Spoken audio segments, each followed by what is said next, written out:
Артериялардың аневризмалары дененің кез келген бөлігінде болуы мүмкін. Білетіндей, артерия жүректен аяққа дейін созылады.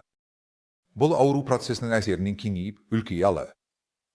Бірақ көбінесе жүрекке жақын орналасқан және ішке қарай созылатын аорта, яғни кеуде аортасы, немесе іш аортасы деп аталатын, өте жиі кездеседі.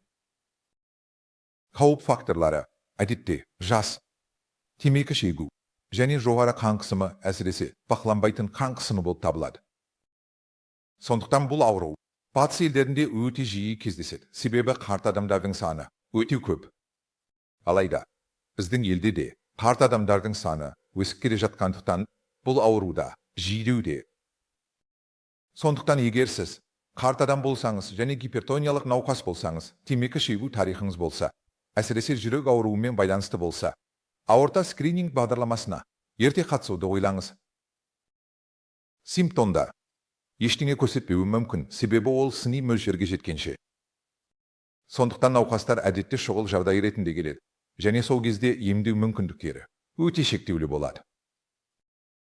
Сондықтан, егер сізде барлық қауіп факторлары болса, скрининг бағдарламасына қатысуыңыз керек. Алайда емдеу мүмкіндіктері кеш кезеңдерде де қолжетімді.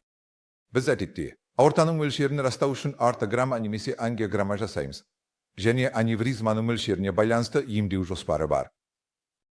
Қазіргі уақытта бізде тамаша эндоваскулярлық емдеу бағдарламалары бар. Олар торакальды эндоваскулярлық аневризма жөндеу түрінде ТЭВО деп аталады, немесе абдоминальды аорталық аневризма үшін эндоваскулярлық аорталық аневризма жөндеу ИВА деп аталады.